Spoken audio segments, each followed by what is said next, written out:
అస్మద్గురుభ్యో నమః. 4వ అధ్యాయం జ్ఞానయోగం. వేదసారాన్ని ఉపదేశించడం కోసం భగవానుడు ఈ భగవద్గీతను ప్రారంభించాడు. అయితే మొత్తం సారాంశాన్ని సూత్రప్రాయంగా ద్వితీయ తృతీయ అధ్యాయాలలో చెప్పినట్లే అయింది. ఈ చెప్పే ప్రక్రియలో నన్నే పరమగమ్యంగా పెట్టుకోవాలి.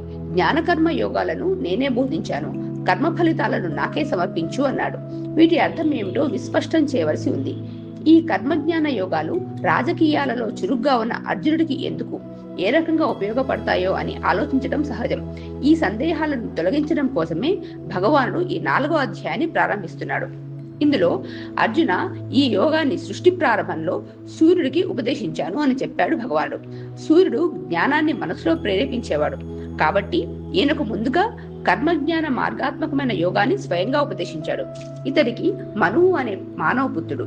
వీరికి మనస్సే ప్రధానం కాబట్టి మానవ జాతి అనే పేరు. వీరికి మనోబలం ఎక్కువ కాబట్టి రాజ్య వ్యవస్థ అవసరమైంది. ఇక్ష్వాకు అనే పుత్రుడిని చక్రవర్తిగా మను ప్రజాపతి సృష్టి చేశాడు. సమాజంలోని మానవులకు ఆధ్యాత్మిక వృద్ధి, బుద్ధిబలం, సుఖశాంతులు వృద్ధి చెందటానికి అన్ని వర్గాల వారికి, వయసుల వారికి ఉపయోగపడే విద్య ఇది. బయటి లోపల శత్రువులను దహించి వేయగల బాహుపరాక్రమము, వివేకము గల అర్జున, జ్ఞానకర్మ యోగాత్మకమైన ఈ విద్య ముందుగా ఋషితుల్యులైన రాజుల వంశాల ద్వారానే లోకంలో వ్యాప్తి చెందింది. ఆనాటి రాజర్షులందరికీ ఈ విద్య బాగా తెలుసు. కానీ సుదీర్ఘకాల ప్రవాహంలో యుగాల తరువాత క్రమంగా ప్రసిద్ధిని కోల్పోయి అంతరించిపోయిందా అన్నట్లు అయిపోయింది. ఇలాంటి యోగ విద్యలు రాజకీయ జీవితంలో ఉన్నవారి కోసమే అని చెప్పడం కోసం భగవానుడు ప్రస్తావిస్తున్నాడు. భగవద్గీత అన్ని వయసుల వారికి, అన్ని స్థాయిల వారికి, అన్ని వృత్తుల వారికి అన్వయించే గ్రంథం. ఇది వ్యక్తులను కర్తవ్య దీక్షా దక్షులుగా చేస్తూ వారిని జ్ఞానసిద్ధులను చేయగలదు. నువ్వు నాకు భక్తుడివి, ప్రేమిత్తుడివి కనుక ఈ విద్యను బోధిస్తున్నాను అన్నాడు. దీనివల్ల గురుముఖత ఉపదేశం పొందడం ప్రశస్తమని సూచన అవుతోంది. అర్జునుడిది సఖ్యభక్తి. అందుచేత భగవానుడితో ఇలా అంటున్నాడు: శ్రీకృష్ణ, నువ్వు ఇటీవలనే వసుదేవ గృహంలో జన్మించావు. సూర్యుడు భూమి కంటే ముందు పుట్టాడు. సృష్టి ప్రారంభ కాలంలోనే సూర్యుడికి ఉపదేశాన్ని నేనే చేశాను. ఆ నేనే నీకు ఇప్పుడు మళ్ళీ అదే యోగాన్ని ఉపదేశిస్తున్నాను అని అంటున్నావు. నీ మాటలు ఎలా నమ్మమంటావు అని అడుగుతాడు అర్జునుడు. అర్జునుడి ఈ ప్రశ్నను ఆధారంగా చేసుకుని సాధారణ జన్మకు అవతారానికి గల భేదాన్ని విశదీకరిస్తూ తన అసలు తత్వాన్ని, అంటే నేను అని ప్రయోగించిన అర్థాన్ని ఇలా వివరించబోతున్నాడు భగవానుడు. శత్రువులను సంహరించడం మాత్రమే తెలిసిన ఓ అర్జున, నీకు నాకు అనేక జన్మలు గడిచాయి. అయితే నీవి జన్మలు పాపపుణ్యాలకు ఫలితంగా వచ్చేవి. నావి పాపపుణ్య అతీతమైన నా సంకల్పానుసారంగా వచ్చేవి. నా అవతారాలు, నీ జన్మలు కూడా నాకు గుర్తుంటాయి, నీకు గుర్తుండవు. పరమాత్మకు అజ్ఞానావరణం ఉండదు గనుక ఆయన ఎన్ని కోట్ల సార్లు శరీరధారణ చేసినా మర్చిపోడు. భగవానుడు జ్ఞానస్వరూపుడు కనుక సమస్త జీవుల జన్మ పరంపరలను గుర్తించగలడు. భగవానుడు అంటున్నాడు: అర్జున, నిజానికి నాకు జన్మ అనేదే లేదు. నేను స్వయంగా జ్ఞానస్వరూపుణ్ణి, శక్తి స్వరూపుణ్ణి, సృష్టిలోని సమస్త జీవులను నియంత్రించేవాణ్ణి. ప్రకృతిని నేనే ఆజ్ఞాపించి ఆ ప్రకృతి లేదా మాయాశక్తిని ఉపకరణంగా చేసుకుని కొత్త శరీరాన్ని ధరించినట్లు, పెరిగినట్లు, అంతరించినట్లు ఉంటాను. నా శరీరం ఏ దశలో ఉన్నా శక్తి కానీ జ్ఞానం కానీ మార్పు లేకుండా ఉంటాయి. కనుకనే నా శరీరాలను ధరించడాన్ని అవతారాలు అంటారు. పరమాత్మ తనకు తోచినప్పుడు తనకు తోచిన రూపాన్ని స్వీకరించగలడు. చేపగానో, పందిగానో, నరసింహంగానో ఎలా కావాలనుకుంటే అలా కనిపించగలడు.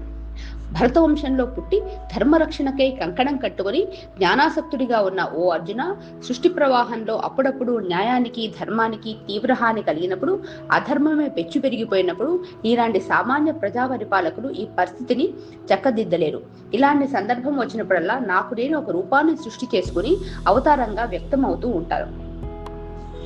ఉంటాను. అర్జున, అధర్మం పెరిగిపోయినప్పుడు మంచి వారికి రక్షణ ఉండదు. కొన్ని సందర్భాలలో దుష్టుల్లో పరివర్తన తీసుకురావడం ద్వారా, సత్పురుషుల్లో వివేక బలాన్ని పెంచడం ద్వారా అధర్మ పరిహారాన్ని, ధర్మ సంరక్షణను సాధించవలసి వస్తుంది. ఇలాంటి ప్రయోజనాల కోసం పరిస్థితులు మితిమీరిపోయినప్పుడు దుష్ట సంహారం చేసే అవతారాలుగా, యుగ మధ్యాలలో సంఘ సంస్కర్షణ చేసే గురువులుగాను అవతారాలు స్వీకరిస్తూ ఉంటాను. ప్రతి యుగంలో జరుగుతూ ఉంటుంది. తాను ప్రయోగించిన నేను అనే పదానికి పరమాత్మ అనే అర్థాన్ని స్వీకరించాలి అని భగవానుడు నిర్ద్వంద్వంగా ప్రకటిస్తున్నాడు. ఓ అర్జున, ఎవరైతే నా శరీరధారణ, సజ్జన రక్షణాది లీలలను ఈ విధంగా మాయకు అధీనం కానివి అని తెలుసుకుంటున్నారో అట్టి సాధకులు తమ శరీరాలను విడిచిపెట్టి మళ్లీ జన్మను పొందరు, పరమాత్మనే నన్నే పొందుతారు. అర్జున, ఇవాళే కాదు పూర్వకాలంలో కూడా సాక్షాత్తుగా పరమాత్మ స్థితిని అనగా మోక్షాన్ని కొందరు పొంది ఉన్నారు. అలాంటి స్థితి రావాలంటే కోరిక, భయము, క్రోధము అనే వాటిని పూర్తిగా పరిత్యజించాలి. ఇది వివేకం ద్వారానే సాధ్యం. తరువాత పరమాత్మనే భావన చేస్తూ తన్మయమైపోవాలి. అంతేకాక పరమాత్మ ఒక్కడనే శరణాగతిగా పొంది ఉండాలి. దీనివల్ల పాపపుణ్యాతీత స్థితి వచ్చిందంటే మాయ తొలగిపోతుంది. అప్పుడు మిగిలేది పరమాత్మ స్వరూపమే. అర్జున, ఉపాసనా విధానాలు, వాటిని అనుసరించే సాధకుల కోరికలు రకరకాలుగా ఉంటాయి. ఎవరి ఉపాసనా విధానం ఎలా ఉంటుందో దాని వెనకాల ఉద్దేశాలు గమనించుకొని ఎవరికి తగ్గ ఫలితాలు వారికి ప్రసాదిస్తూ ఉంటాను. భగవానుడు కరుణామయుడే కాని వివేకహీనుడు కాదు. అందువల్ల రకరకాల సాధనా ప్రక్రియలకు ఒకే ఫలితాన్ని ఇవ్వటం కుదరదు. మోక్షకాంక్ష తీవ్రంగా ఉంటేనే మోక్షం ప్రసాదించగలడు. అందరి సాధకులకు ఒకే ఫలితాన్ని ప్రసాదించడం న్యాయము కాదు, సాధ్యము కాదు అని భగవానుడు బోధిస్తున్నాడు. జ్ఞానం, వైరాగ్యం కలిస్తే ఆ సాధకులు దేవతా భేదాన్ని, ఉపాసనా భేదాన్ని, స్వార్థ బుద్ధిని పరిత్యజించి తీవ్ర మోక్షకాంక్షలోకి వస్తారు.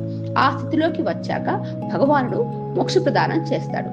అర్జున, పరమాత్మను ఆశ్రయించి సూటిగా మోక్షాన్ని అందుకోవటానికి ఎక్కువ సమయం పడుతుంది మరియు కష్టము. ఇతర దేవతలను ఆరాధిస్తే ఆయా కామ్య ఫలితాలు త్వరగా సిద్ధిస్తాయి. మానవులలో పరస్పర సహకారం ఉంటేనే వారి లౌకిక, ఆధ్యాత్మిక సాధనలకు సత్వర సిద్ధి లభిస్తుంది. ఈ సహకార సౌలభ్యం కోసం పరమాత్మ 4 వర్ణాలు అనే వ్యవస్థను ఏర్పాటు చేశాడు. కానీ నిజానికి పరమాత్మ దేనికి కర్త కాదు. ఎందుకంటే సంసారంతో ఆయనకు సత్యమైన సంబంధం లేదు. ఈ విషయం జాగ్రత్తగా అర్థం చేసుకోవాలి. ఇలాంటి వర్ణ విభాగం ద్వారా ఒక బృందంలోని లోట్లను మరొక బృందం తీరుస్తూ సహకార జీవనం వల్ల లౌకిక, ఆధ్యాత్మిక జీవనాలు సత్వర ఫలప్రదమవుతాయని ఈ ఏర్పాటు చేశాడు. అర్జున, పరమాత్మనైన నాకు కర్తృత్వాహంకారం, కోరికలు లేవు. ఏ కర్మలు నన్ను అంటుకోవు. కర్మాచరణ వల్ల శారీరక, మానసిక శ్రమలు అంటవు. వాటి ఫలితాలు అంటుకోవు.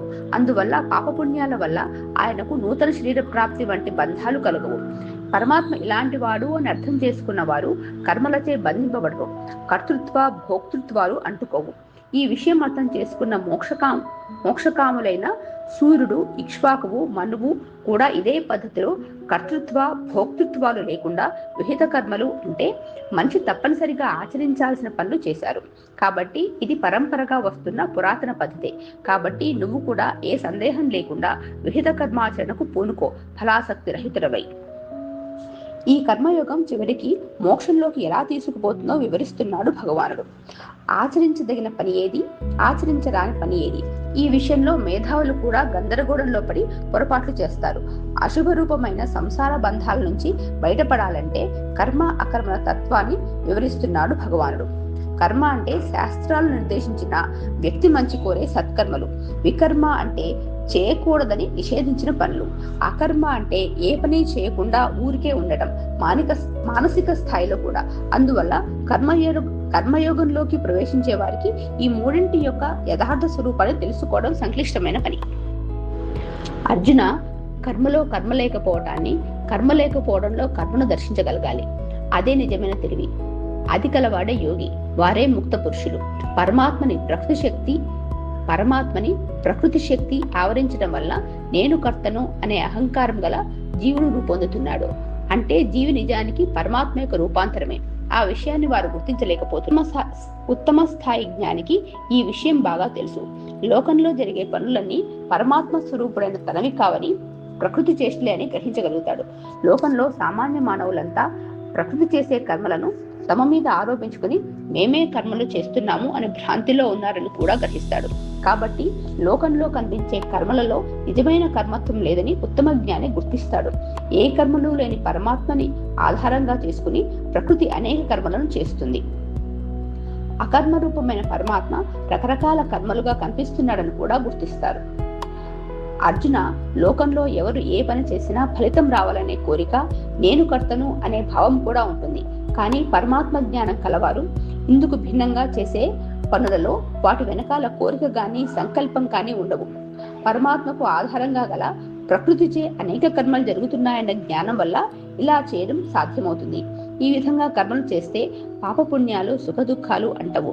ఎందుకంటే వారి జ్ఞానాగ్ని కర్మలలోని కర్మత్వాన్ని దహించి వేస్తుంది.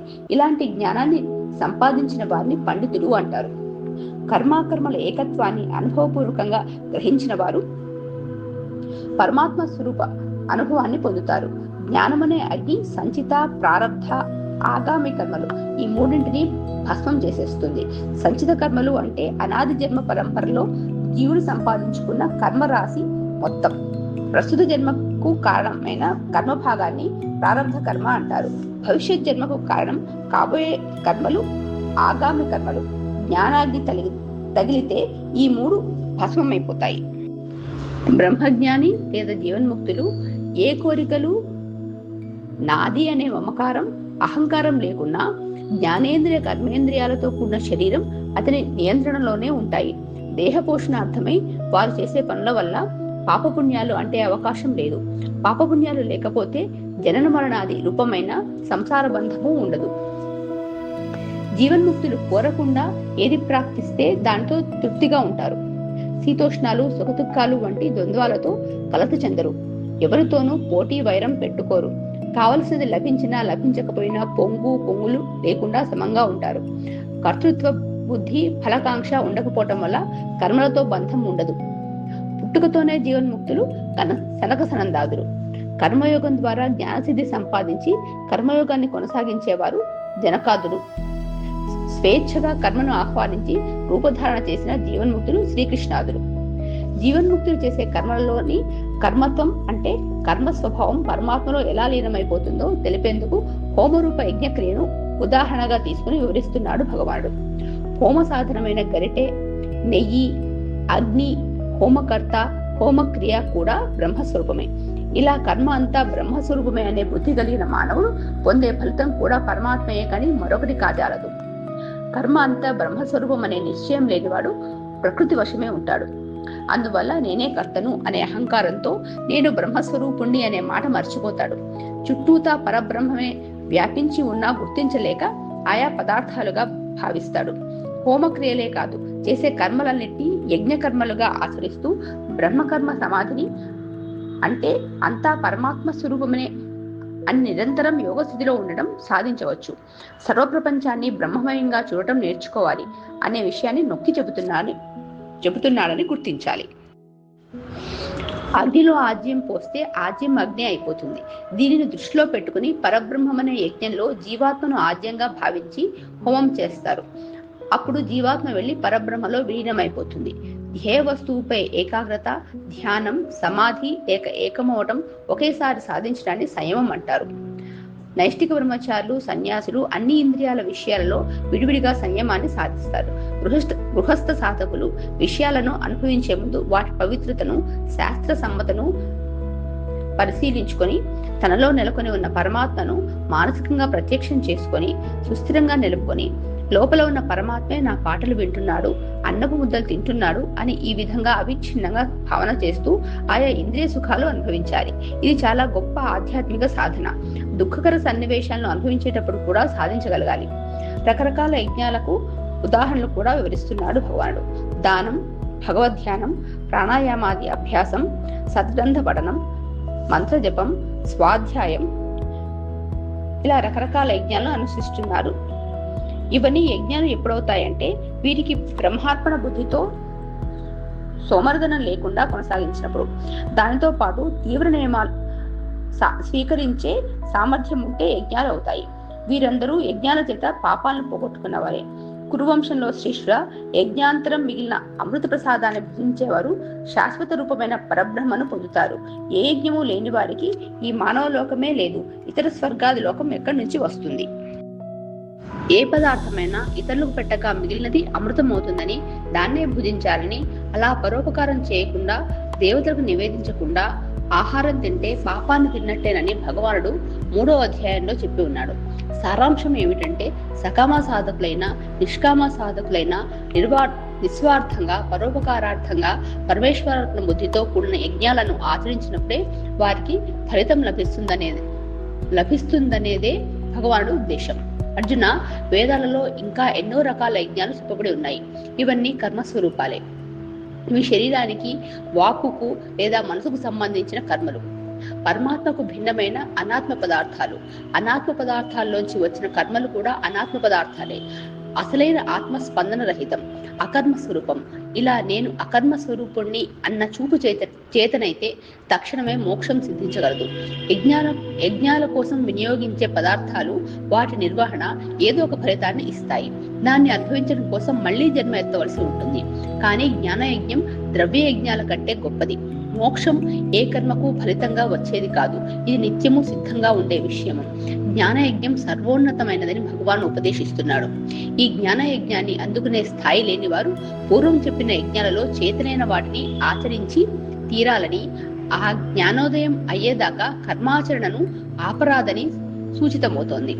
జ్ఞానయజ్ఞం మీద ఎంత ప్రీతి ఉన్నా తన ప్రియభక్తుడైన అర్జునుడికి కర్మ మార్గంలోనే ఉండి యజ్ఞాచరణ చేయమని మళ్లీ మళ్లీ ఉపదేశిస్తున్నాడు.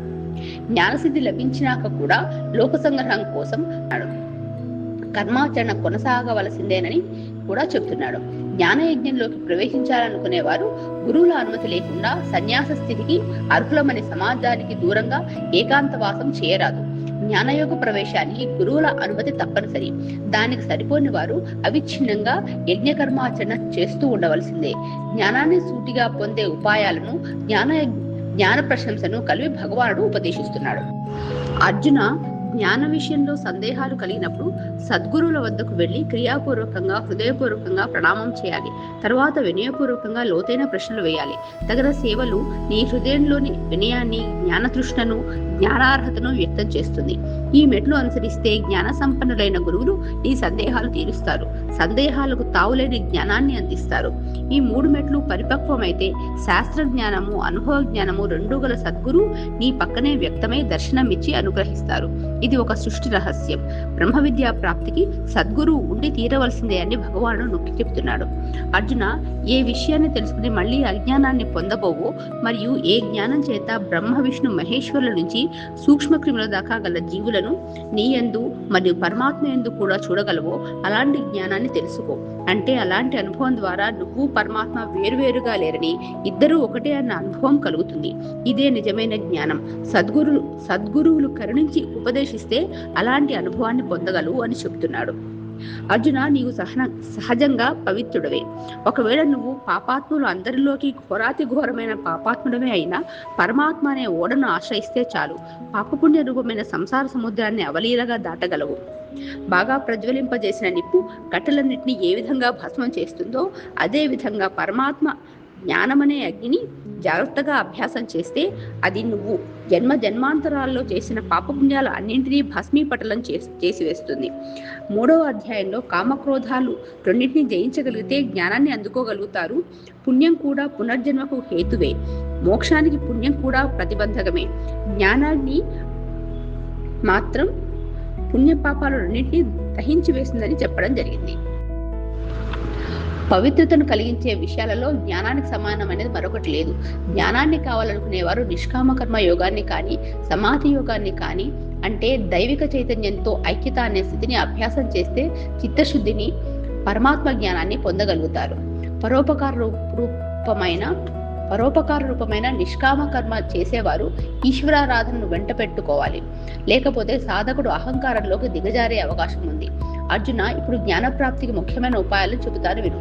శ్రద్ధ అంటే విశ్వాసంతో కూడిన ఆధారభావం, తత్పరత అంటే తదేక దీక్ష, మరియు అతి తీవ్రమైన ఇంద్రియ నిగ్రహం. ఈ 3 ఉన్న వాడికే బ్రహ్మజ్ఞానం సిద్ధిస్తుంది. అది సిద్ధిస్తే వారికి సర్వోన్నత శాంతి అంటే మోక్షం లభిస్తుంది. జ్ఞానసిద్ధి సూర్యోదయం వంటిది. సూర్యోదయానికి చీకటి పోవటానికి మధ్యలో వ్యవధి ఉండదు. అలా నిజమైన బ్రహ్మజ్ఞానం లభించిన వెంటనే ఆ వ్యక్తి జీవించి ఉండగానే మోక్షం సిద్ధిస్తుంది. విషయం తెలియనివాడు, తెలిసిన ఆచరణలో పెట్టనివాడు, నిత్య సందేహాలు కలవాడు అధోగతి పాలవుతాడు. అన్నింటినీ అనుమానించేవాడికి ఈ భౌతికలోక సుఖము, పరలోక సుఖము రెండూ ఉండవు. ఓ అర్జున, పరమాత్మ జ్ఞానం చేత సంశయాలను తొలగిపోయిన వారు, జ్ఞానయోగం ద్వారా సమస్త పాపపుణ్య కర్మలను పరిత్యాగం చేసిన వారు, నిత్యము అప్రమత్తమై ఉండే సాధకుడిని పుణ్యపాప కర్మలు బంధింపవు. కాబట్టి జ్ఞానాసక్తి గల ఓ అర్జున, సంశయశీలుడు అధోగతి పాలవుతాడు కనుక నీ సందేహం అజ్ఞానం వల్ల పుట్టినది. మనసులో నాటుకుని ఉన్న నావారు పరాయివారు అనే అజ్ఞానం. దీనివల్ల యుద్ధం చేయవచ్చా చేయరాదా అనే సందేహం నిన్ను పట్టుకుని పీడిస్తోంది. ఈ మొత్తం ప్రక్రియకు మూల కారణం నీ అజ్ఞానమే.